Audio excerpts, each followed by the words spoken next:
we can take from the current situation and try to give us some assessment of what's likely to happen in the future. So with that, just a quick introduction for those of you who don't know who Canaccord are. We're a UK-based wealth manager.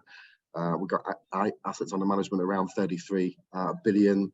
Offices in Guernsey, Jersey, London. Obviously, Nick is representing us here in Singapore. But I think the most important thing to note is that actually we're an investment firm. So all we do is investments. We're not a bank. We're not a trust company. We haven't got an insurance arm. We just offer a range of investment services, from execution-only stockbroking to advisory stockbroking or advisory portfolio management, DFM solutions, discretionary portfolio management, and all the way through to the Canaccord Genuity funds, which is where I come in as the Chief Investment Officer of our CG Funds division. So with that, let's have a look at the market background, and we'll get the bad news out of the way now. And this really just sets the scene in terms of what's happened, this year, and what can we learn from that? Well, basically, everything's down. As Glenn was saying, again, it's been a situation where nothing really has made much money, quite frankly. Oil has been up a little bit. Latin America is, I think, eked out sort of positive returns, but pretty much everything else is in negative territory.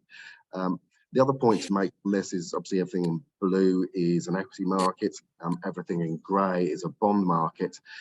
So we can see actually both bonds and equities have declined, and actually some of the scale of the declines for what are perceived as relatively safe haven assets has been quite significant.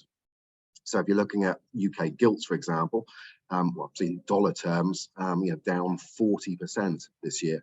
Now, some of that is due to currency. Sterling has been extremely weak relative to the dollar. Some of it is due to, let's say, a slight mismanagement of the UK political institutions. But even before that, gilt markets were extremely weak. And if you're looking in sterling terms, what gilts, well, certainly when I left the office, was sort of off 25, 26% in sterling terms. So quite significant declines, and not quite as bad for US investment grade or US treasuries. But again, there's really been no hiding place as far as investments are concerned. Normally, when equities are down, you'd expect bonds to give you some protection, but that just hasn't happened this time. And this is just putting it in a slightly different way, certainly in terms of the bond markets. I'm just showing yields. So yields move in the opposite direction to prices. And we can see what a sharp spike up there has been in yields this year. Now, actually, I think the one of the positives we can get from it is that it's actually becoming somewhat easier to get income for clients. See the spike up in yield, but again, quite a significant and very sharp rotation. Let's say the fact that equities and bonds have both fallen isn't totally unprecedented, but actually it is quite unusual. So here we're just having a look at the US situation, and if you're looking all the way back to 1976, there have been 187 quarters in that period. Only on 21 occasions have both bonds and equities experienced a quarterly decline at the same time. And that's what all of those instances are listed here. And the darker grey areas are periods where actually that's happened in consecutive quarters. So if you're looking on the left-hand side, bonds and equities fell in the December 79 quarter and the first quarter of 1980. If you fast forward to where we are today, actually what you'll notice is that for the first time since the early 1970s, we've actually had 3 consecutive quarters of both bonds and equities declining, which again is not totally unprecedented, but I say it hasn't happened for potentially over 50 years. So again, a very unusual investment environment. But I think again the message here is one of not panicking. Again, we're advising clients who are fearful of what's going on to try and hold their nerve, because again, history has shown us that if you can see through this volatility, there are better exit points if that's what you want to, ultimately want to achieve. But there will be opportunities perhaps to recoup some of those losses. And again, we've put through here a few of the events over the past few decades. I'd also just point out, I think that whilst what we're going through at the moment feels horrible. No one likes to lose money, particularly for the clients, but it does happen from time to time. Markets go up and down. Actually, if we're comparing the situation now to what we were going through in the financial crisis of 2008 to 2009, I don't think we're in anywhere near a serious condition. If you're thinking back to that period, to the financial crisis, we were actually questioning the whole survival of the financial system. We had Lehman's going bust, Bear Stearns went bust. We were looking through prospectuses to try to establish how strong the financial institutions were, whether they were likely to survive this period. As I say, whilst what we're going through at the moment is not nice, it is more of a, if I put it this way, more of a traditional problem. It's a period of higher inflation. It's a period of higher inflation, which is requiring central banks to raise interest rates. That, as I'll show you shortly, is causing equity markets and bond markets a little bit of distress. But ultimately, this period will come. If I could just ask everyone just to make sure you're on mute, Edmund, I think you might be you might be on, your mic might be on. So moving on, what's really caused this? What's caused the recent bout of volatility? Again, I think it's fairly obvious. It's all about inflation, and actually it's all about uncertainty about how long this period of higher inflation will last, and how far central banks will have to go to try and control it. And again, it's a new mindset for many people. If I look back, I've been managing money for almost 30 years, actually going back to that 1994 period. And actually, for most of that period, I haven't really known inflation to be a problem. We've known the periods of higher inflation and lower inflation. It's been broadly controlled, say up until now, when inflation is obviously running at levels that we haven't seen really since the 80s, quite frankly. I think it's really this chart which really does explain what's gone on, certainly in terms of equity markets this year. And this just sets out the expectations for US interest rates this year and next year at various times in the past. So the bottom line here, the bottom blue line, is back in December 2021, back at the end of last year. This is where markets thought interest rates would be this year. And you see, at that time, there wasn't much of an expectation that interest rates would have to rise at all. And that was because people were viewing the spike in inflation as a sort of temporary and transient issue, one which would kind of go away. There weren't any real problems as far as inflation was concerned. You can see then, by March time, which is the red line, how those expectations were starting to change. It was accepted that actually inflation was likely to be more longer lasting. It was going to be around, and therefore it would require central banks to take more aggressive action to try and control it. And then even by June, actually expectations had risen even further. So difference between the end of 2021, when markets thought interest rates would end this year at 0.8%, and June time, when markets thought they would end the year at 3.5%. That's what really has caused the volatility in the first half. From sort of mid-June to for the next couple of months, actually we did see a reasonable rally in stocks. And I think that's really explained by the second half of this grey line. And what that was saying is markets were expecting interest rates to be put on hold and actually begin to be cut by sort of the second half of 2023. Now, our view was always that was unrealistic. as we'll show you why very shortly. And in fact, that's what's pretty much proven to be the case. And say here, the yellow line just shows the current or the expectations for interest rates when I left the office, and you can see there was a further increase in interest rate expectations, and we're now at around expecting sort of a peak in Fed funds rate of around 5.25%. By sort of March 2023, at which stage they might be the Federal Reserve may pause for a while before whilst assessing what impacts there has been on the US economy, and then potentially setting us up for a slight easing in conditions over the second half of the year. Now, why did we not think, looking again back in June time, why did we think on the second half of that grey line was kind of unrealistic and it was unlikely that interest rates would peak at 3.5%? Well, it's pretty much because of this. And basically what it says is that the peak of every interest rate tightening cycle has ended up with interest rates being at a higher level than inflation. We can go all the way back to some 1974, obviously and this just means we've got positive real rates. Now, the differences obviously do vary, but where were we, again, before I left the office? Well, obviously we had interest rates at the time with 3.25%, up to 4% now, and actually inflation running at 8.2%. So you can see again, we're a long way away yet, from having positive real interest rates in the US, which has to be a precursor to sufficient tightening. Now, obviously, we do think that 8.2% inflation rate will continue to fall. As we'll explain later, we do think we've seen peak inflation, so that 8.2% rate will continue to decline. But again, it does suggest that there's further work yet for the Federal Reserve to do.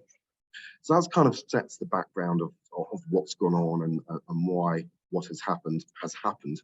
What we want to do now is just set out two things. One is just have a think about a few of the investment concepts that we should not forget. And I think, again, which help us in terms of our discussions with clients. And then we'll have a look at some of the more up-to-date market developments and see what we can learn from there. In terms of the investment concepts to remember, I think the first one is, in a higher inflationary environment, is which assets do you want to own? Do you want to own cash? Or potentially not. Certainly not while interest rates remain below inflation, or certainly not for long term. Do you want to own bonds? Potentially not, although they are getting slightly more attractive. But in general, you've got the same situation there where yields, whilst they have risen, are generally still below the inflation rate. Actually, if you're looking back in history, one of the best inflation hedges does tend to be equities. And that is for the simple reason that actually equities or companies do have the ability to pass on cost increases to their consumers. If the price of goods is going up, they can pass on those price rises to their consumers. In fact, it's very often that passing on of those price rises to their consumers which is causing the inflation in the first place. So if you're having a look, there is a correlation, as we're showing here, between US inflation in blue and earnings per share growth for the US market. Now, it's not a perfect correlation.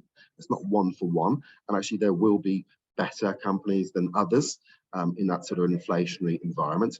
Well, what it does show is actually if you can find companies which have a strong competitive position, which maybe don't have many competitors or many substitutes, and which have that pricing power, actually they should perform well in that sort of inflationary environment. And also, if we're looking back to history, what we do know is that, again, the energy sector in particular tends to deliver the bulk of its returns during these inflationary periods. In fact, during the 1970s, energy was the best performing sector. Its nominal returns were extremely strong. Real returns were actually just slightly below inflation, but actually that was probably true of most sectors of US stock markets at the time. The message here is one of actually, despite what's going on over the past few months, over the long term, if you're expecting inflation to persist, maybe have a think about holding some companies which can pass on those cost increases to their consumers. The other point to make is that, and again, many clients might be saying this, to you at the moment, is, well, why didn't you sell out in January time, and we could have bought back in June, and then they would have then sold 2 months later, and we could do on that all that sort of market timing. Well, 2 points there. One is that is extremely difficult to do consistently. Certainly timing the exact top and bottom of markets is a bit of a mug's game. I don't think anyone can do it consistently. The other point to make is that actually the costs of getting that wrong can be quite significant. So what we're showing here is that actually, if back in 1990, you've decided you just want to invest in US equities, and you just bought a US index tracker. You bought it in 1990, and then you just kind of forgot all about it, and went away, and you came back 30 years later. What would the position be? Well, actually, you'd have actually delivered a return of just under 10% if you just had that buy and hold strategy of US stocks over that 30-year period. Actually, I think most clients would be very happy with that. But if you just missed out on the one best day of each year, if you've been trying to time markets and you've not quite got it right, actually that 10% return would have fallen down to 6%. If you just missed 2 best days each year, it falls to 3%. And all it takes is missing the 3 best days of each year, and actually your 10% return would have fallen to basically nothing. So again, the point here is just to be careful about trying to time markets. And going back to a couple of the other points, it's about time in the market rather than market timing, which is most important. The other point to make is that actually equity markets do tend to go up more than they go down. Now, again, it might not feel that way this year, but it's kind of a mathematical certainty, because otherwise they would eventually become worthless. So markets do go up more than they go down. So again, having a look here at the US stock market, once again, taking data from 1990. Here we just looked at the daily returns of the stock market and worked out the number of days in which the market was up against down, and actually how much the market typically made on average when it rose or when it fell. So actually what we can say is that the market tends to go up from 55% of days, or it has historically, and it falls 45% of the time. Actually, when it's made money, it's made 0.4%, and when it's fallen, it's normally fallen 0.35%, or it's fallen that on average. Now, the difference between those two sets of data might not seem much. 55 to 45%, etc., might not seem a great driving force, but actually when you compound those returns over 1 year, over 3 years, over 5 years, over 10 years, actually that's a very powerful tailwind for investment plans. And then finally, just because interest rates in the US are going up, it doesn't necessarily mean that the bull market can't resume at some stage. So here, just having a look at the returns or the analysed return of the S&P 500 during periods of a rising Fed funds rate, which is what we're going through at the moment. And again, going back through history, actually the stock market is typically able to override those fears about interest rates. And actually, if you are worried about inflation, are there particular areas of stock markets you might want to look at? Well, we've talked about energy maybe being one. We talked about companies which have pricing power being another. Actually, if you're going back through history, actually small caps in the US have been an area of the stock market which have actually outperformed inflation pretty consistently. Certainly small cap value stocks have outperformed inflation in every decade going back to the 1930s. Small cap growth has been good, certainly relative to inflation, albeit there were a couple of decades when it did underperform, 1970s being one, and the 2000s when we were coming out of the tech bubble being one of the others. But it does kind of suggest if you've got that long-term investment plan and you're concerned about inflation and you want to have something in there which you're fairly certain will give you inflation plus type of returns, maybe small caps are something to take a look at. Again, there will be periods of volatility. Again, they've fallen this year, but it's all about taking that longer term view. And then finally, just to turn on to some of the current, some of our current thoughts in terms of markets and what we think is happening. A lot of it's about inflation, as we know.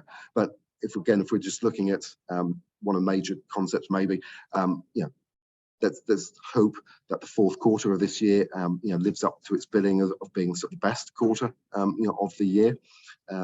If again, these are averages, so it will include a wide range of returns. But actually, fourth quarter is typically the best quarter of the year, so we can hold on to some hope as far as that is concerned. But as far as the markets are concerned, you say it's all about inflation.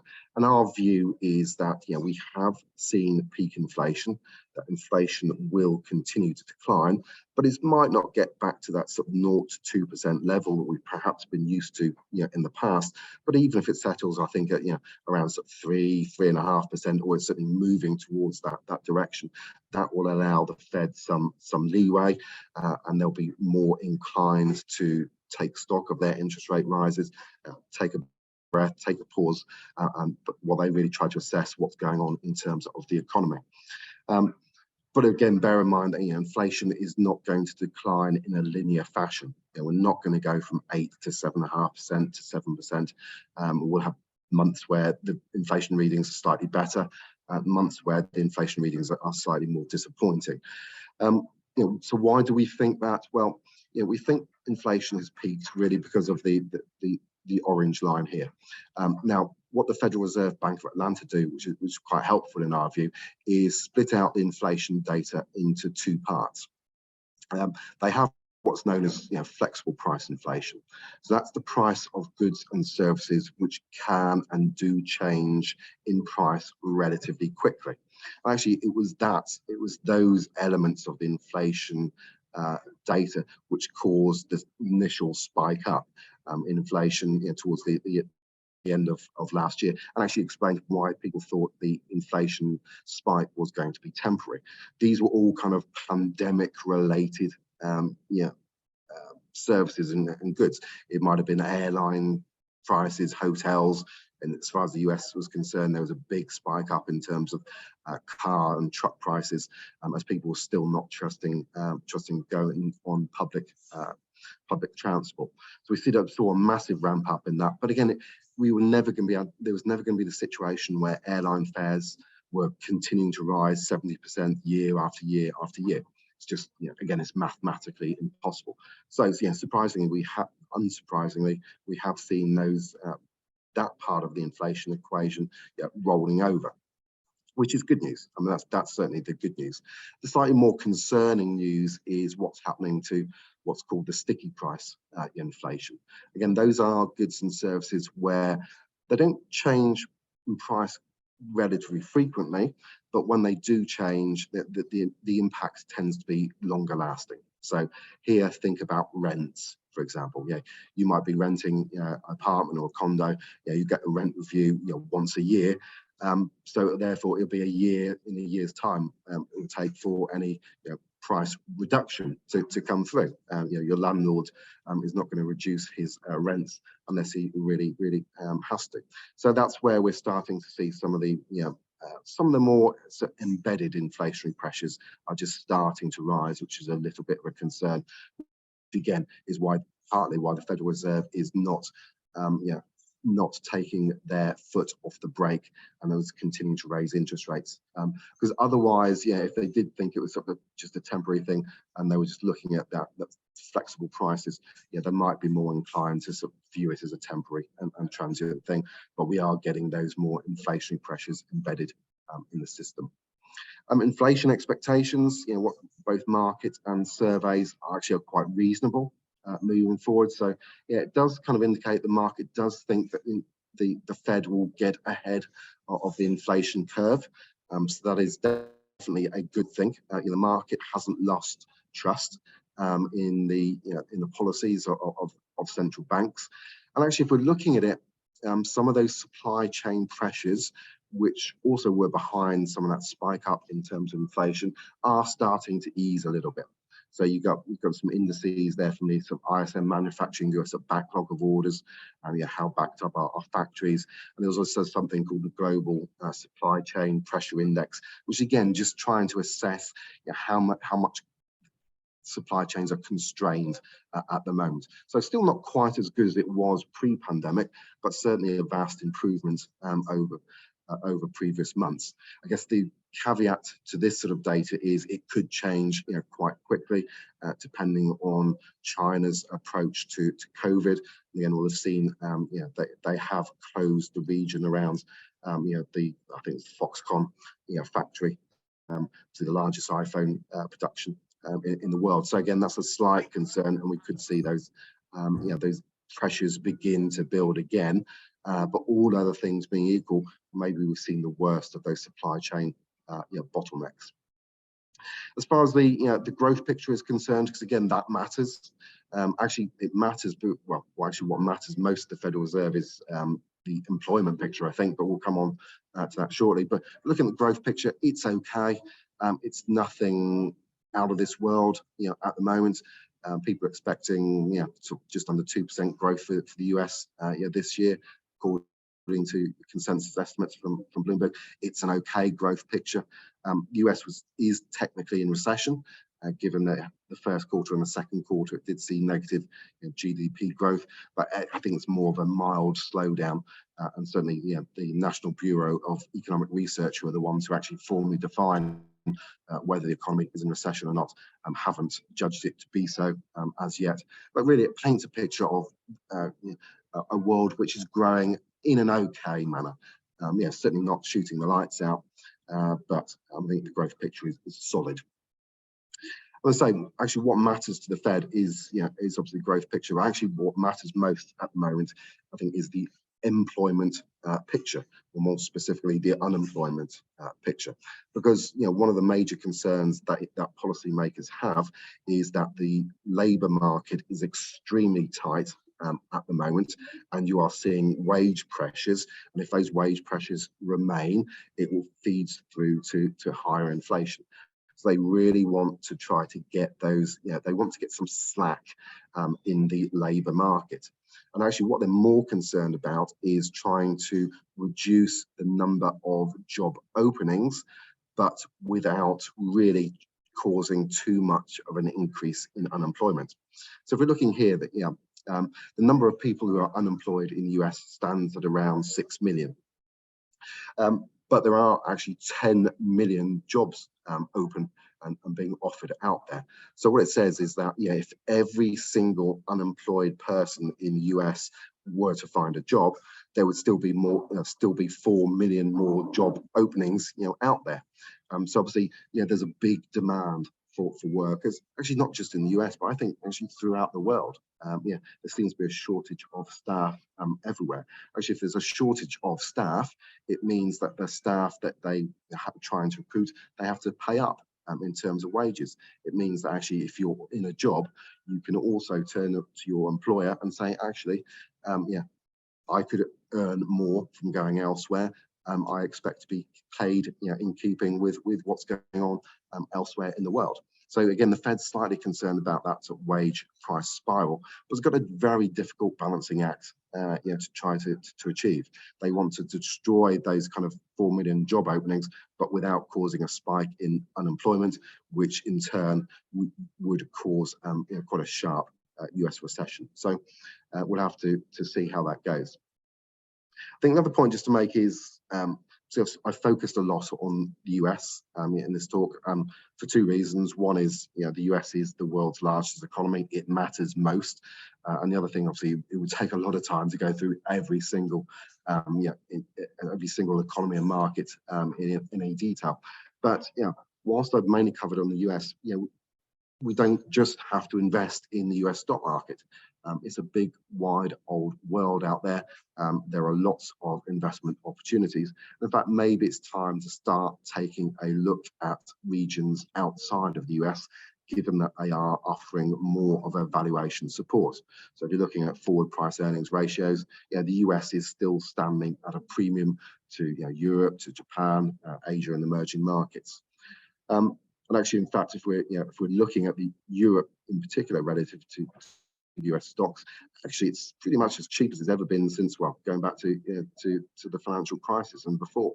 And I think there's lots of investors out there who have really only ever known the US stock market outperforming other regions of the world. You have wanted to be overweight the US relative to other areas.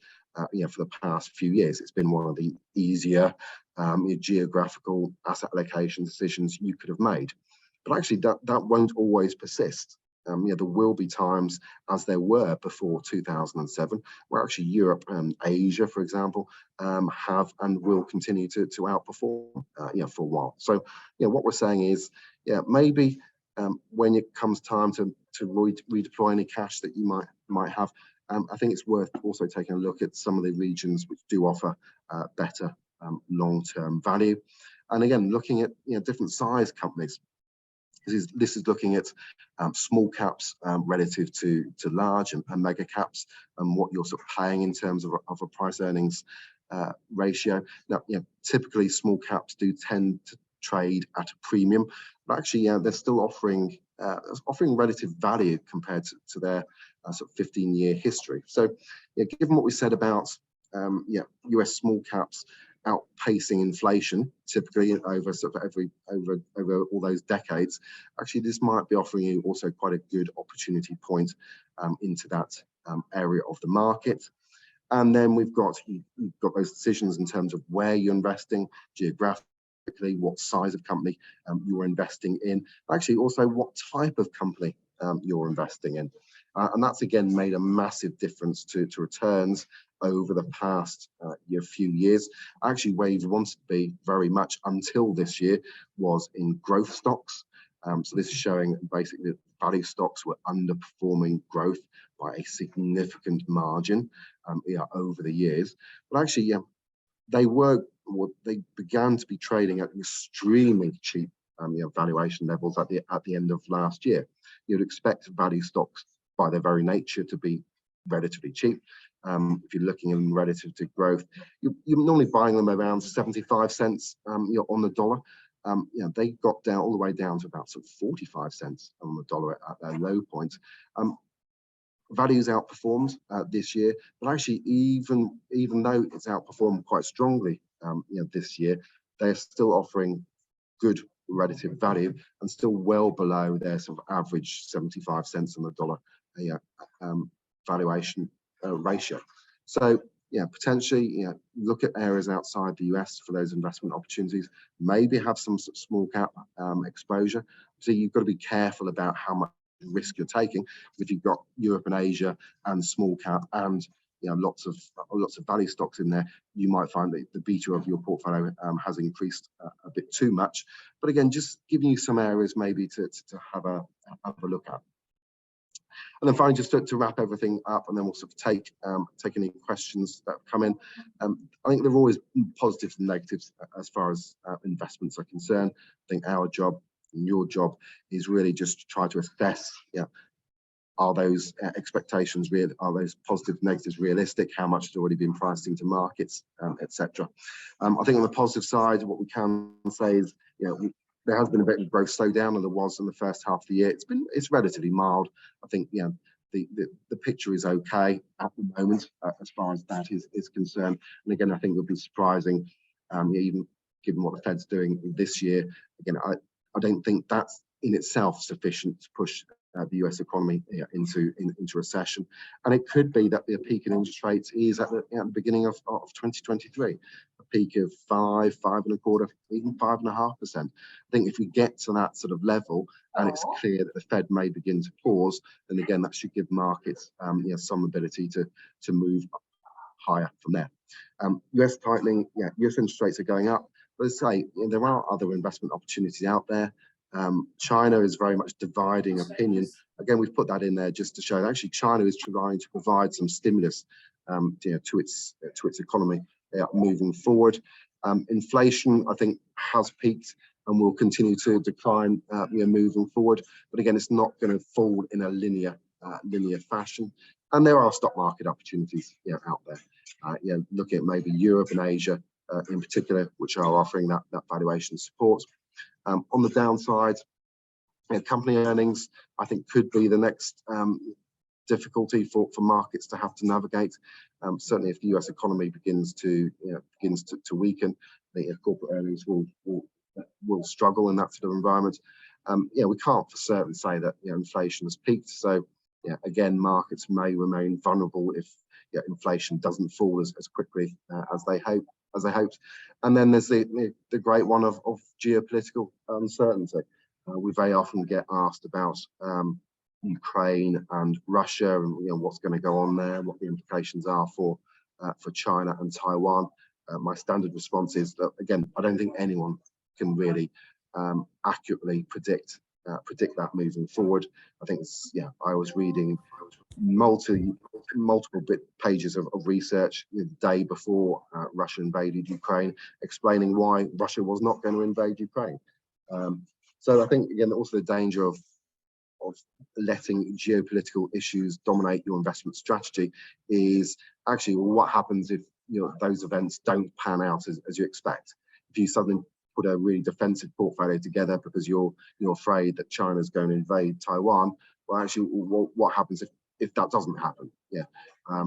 What happens if after 3 months you're still in the same position of holding a defensive portfolio, but markets are rallying because they've now started to dismiss that risk. So again, just be very careful, particularly in terms of those issues. Don't let that noise of geopolitics distract you. Focus on the fundamentals of your investment strategy. So with that, I will stop now. I will stop sharing my screen.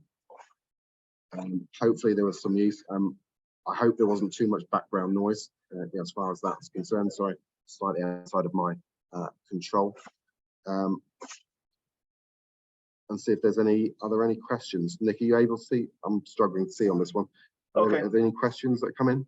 Yeah. So this is from Michael Davidson.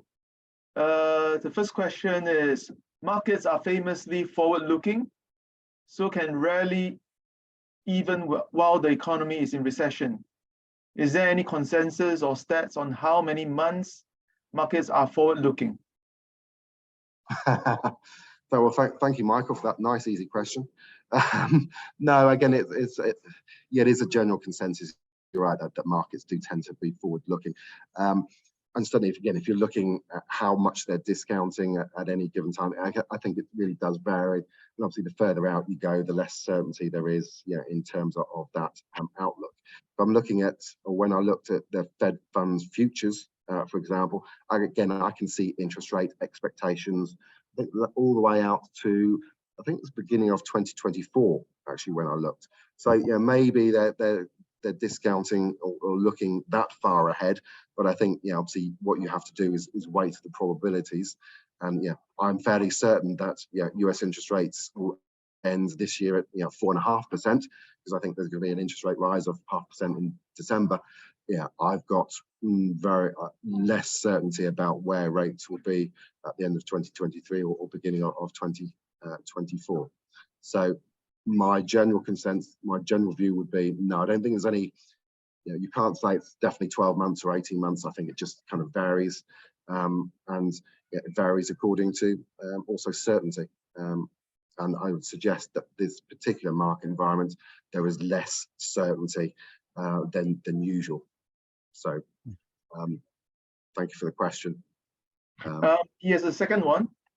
Growth factor versus value is clearly under pressure with rising rates and earnings challenges, putting pressure on the higher PE multiples associated with growth.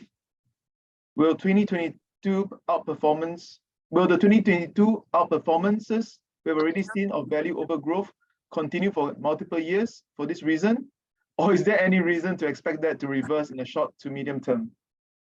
Sure. No, great question. If we go back to this, the chart I showed about relative valuations between value and growth, I think point number one is that actually value is still offering value, even compared to its longer term average. If we're looking at, say, growth as being sort of more technology related, technology led, I do think that tech is going to struggle to reassert its market leadership moving forward.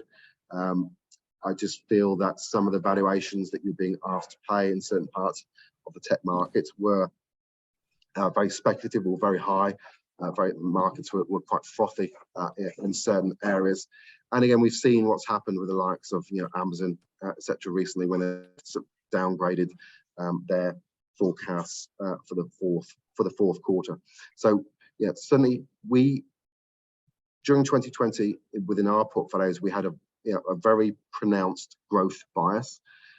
We spent most of 2021 reducing growth and investing into value. So we now have more value than growth, which is obviously serving us reasonably well this year. And I would not expect that we'll look to change that anytime soon. I think the value rally has further legs.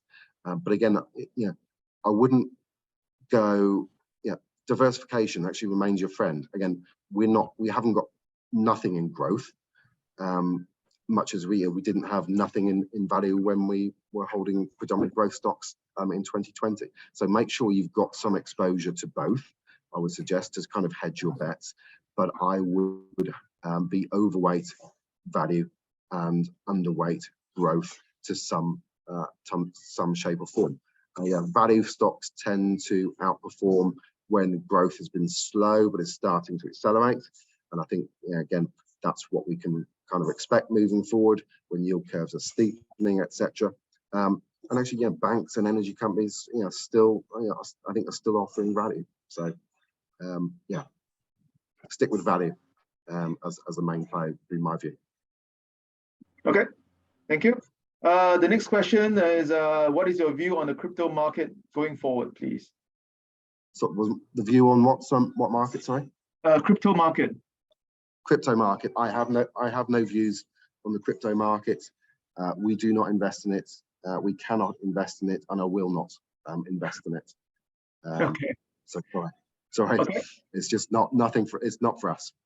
Right. So that's from Gary Brown. So the next question is from Glenn. In simple terms, when would you expect CGWM Opportunity Fund to show a profit and recover some of the 2022 losses? Okay. Put it this way. I expect markets to be higher in a year's time from where they are now. Whether it happens this quarter or beginning of 2023 is I think it's very, very difficult to say. But I think that market conditions will get progressively more supportive as the market has more certainty that the worst of inflation is behind us, and as they can begin to see the peak in US interest rates. So, on that basis, I'd say over a year we would expect the Opportunity Fund to be higher than it is at this moment in time. So we do have quite a bit of cash. We raised a fair bit of cash earlier on in this year. It's currently holding around 23% in cash. So we have that money there, which is ready to deploy.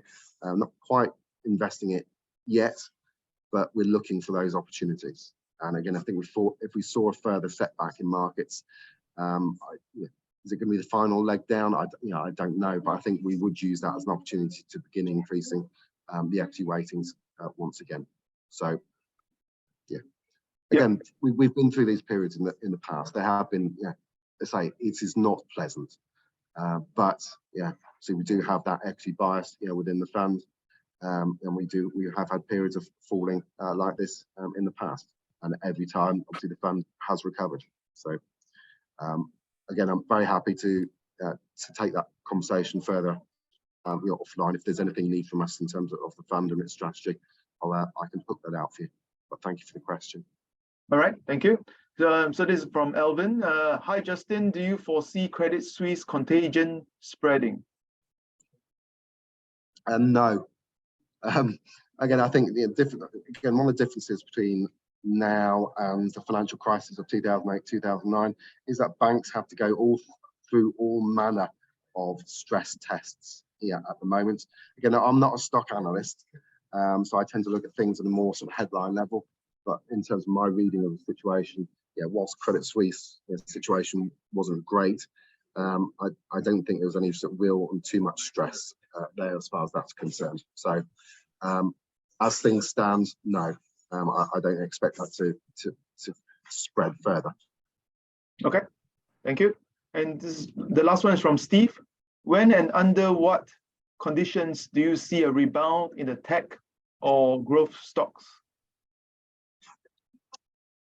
Yeah, what's going to cause tech to rebound? Tech to rally? Yeah. Well, probably interest rates begin to cut again, and again, I think we're a little way away from that. I think certainly large parts of the tech sector, particularly the smaller companies, they're very, very correlated to interest rates expectations, because many of them aren't making profits at the moment. So higher interest, they're expected to make profits in the future. So you're kind of discounting those future earnings back into present terms. Higher interest rates mean that you're discounting at a higher rate, and therefore it's a lower current value. So obviously I think we kind of need to see the reverse. Basically interest rate cuts, and I think we're a little way away from any significant interest rate reductions as far as that's concerned. I still think there's some froth which needs to come out of this system in certain parts of the tech area. Large cap, I think there's more attractions between large cap tech, but again, just be a little bit careful about the price you paid for some of these tech companies. Again, if we're looking back in at the tech bubble, and if you bought, and Nick's probably bored of hearing this from me, but if you bought Cisco in 1999, that's kind of the peak of its share price during the boom. Actually, it took about 20 years for the share price to get back to what you'd have paid for it. It took Microsoft 15 years to get back to the price you'd have paid in 1999. Amazon, it took about 10 years. But actually the shares went down about 90% during that time. So it's always the price that you pay for something which is the most important determinant of future returns. So in terms of your tech investments, I would look at what price you've paid. If you've been overpaying for them, then obviously you'd be reasonable to expect that the payback is going to take longer to come through. There is still some relative value out there. Again, you can look at Apple, and actually you make the argument that Apple, with its significant free cash flow and how much cash it's got, actually is relatively cheap stock. As I say, I'm not a stock analyst, but I think you need to be, more. You need to look at things specifically from a headline level. Again, as I say, I think value is going to be the one leading the way. I think growth will be a relative laggard for a little while. Okay. No more further questions, I think. Okay. Thank you. Any last thank comments? you very much. All right. No, thank you very much for the questions. Yeah. So thank you, everyone. We'll do this again probably January, right? Hopefully in the new year we have some exciting good news, I suppose. Thank you all again for your support, and Merry Christmas. It's coming. So the last quarter, like what Justin said, the last quarter probably be good news for everyone. So all the best, and I'll catch you in Singapore or in Thailand or in KL. All right. Thank you. Have a good weekend. Bye-bye. Thank you. Thank you, guys. Thank you.